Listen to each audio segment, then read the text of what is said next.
Sarah is in St. Paul, Minnesota. Hi, Sarah. Welcome to the EntreLeadership podcast.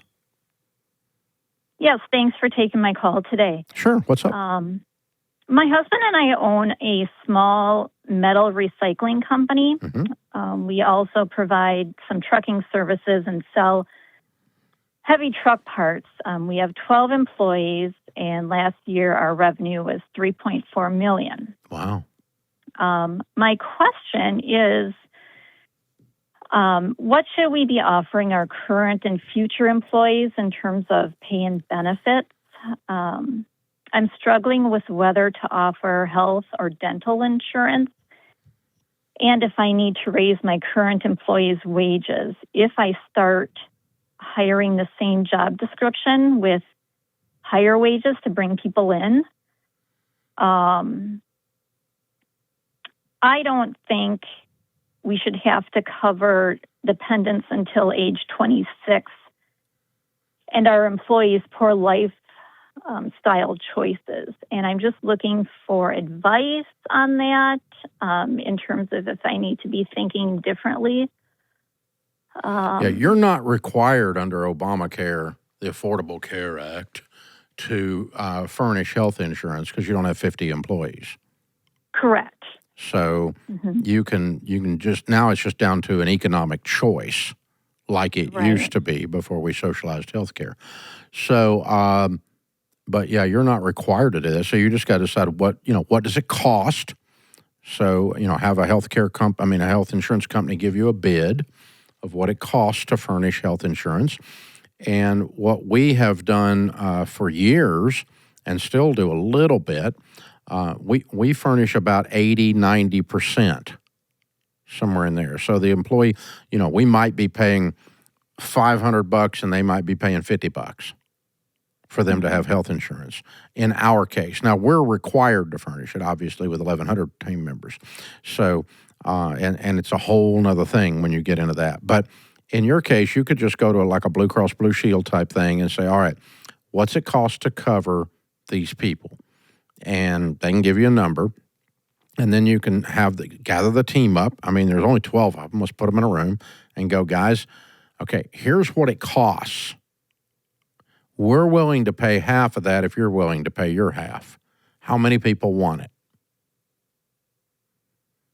And you can figure out real quick if anybody wants to pay for it or not. Right. And that's a perfectly legitimate moral thing to do in a small business. You are not morally required to furnish someone's health insurance. Correct. Yeah, I know that. I guess I'm just looking at it in terms of attracting future employees. Yeah, you're not gonna. I mean, you're not gonna compete with corporate America anyway because they're going to pay a whole bunch of crap that you don't want to pay. Oh, sure. So, I'm really looking at the CDL truck drivers, the semi drivers. Yeah. Just because it's just awful trying to find those types of employees. But you think health insurance causes them to come drive for you? I think maybe it would entice them a little bit, but then I don't want them chasing a benefits package. Exactly. And can you make the numbers work? I mean, you're a small enough operation if it's $1,200 a month per driver for health insurance, and it very well could be, right? And that's just a new cost for you, and you got 10 drivers. That's $12,000 a month. That's $150,000 a year. Right. You don't need drivers that bad. Right. I don't think, do you? Yeah, and as it is now, some of them don't even use the benefits that we offer.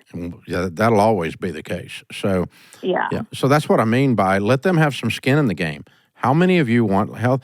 And so, you could say to a potential driver, once you get all this stuff evened out, hey, we pay a little bit more than market, but we pay half your health insurance.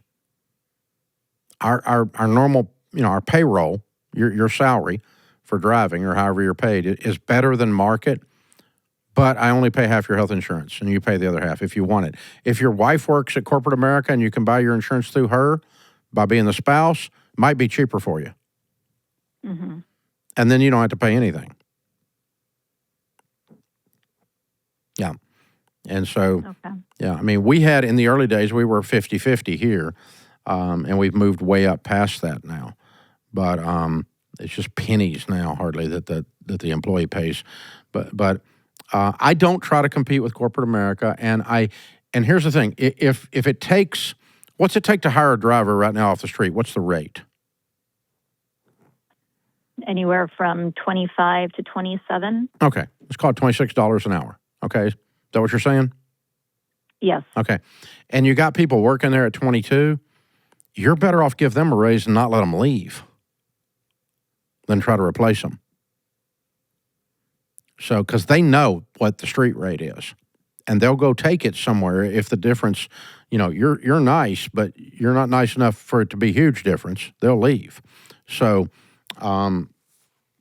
we try to figure out what market is and pay our current team market before we try to bring in outside people at market, because the current team it's harder to replace current team than it is. I mean, I would a lot rather keep people I've got than hire new ones. Right. They know us. They know the systems. They know they're much more productive. You bring somebody in new, it's a little while before they even find their way to the bathroom. So, you got to. There's a while before you get productivity out of new people. So I want to get my current people up to current, and then I can offer in good conscience the same rate to attract people. And if I want to say pay 27 and the market's 25 to 27, now we pay 27, we pay top dollar, and that includes the people who work for us, but we don't furnish the entire health insurance. We only furnish half. And you look at what that's going to cost you if you want it. If you can buy it through your wife's work or your husband's work, it's cheaper, then go that way. And that's how we've done the analysis on it. So I do not tell small businesses, and I have not tried to build a benefits package that competes with corporate America. Because as you said very wisely, Sarah, I don't want to attract people with benefits. The benefit of working here is you're going to be working with people that care. It's a small business atmosphere. It's a family atmosphere. You're going to love it. That's the benefit of working here. It's not your health insurance, although the health insurance is good here too.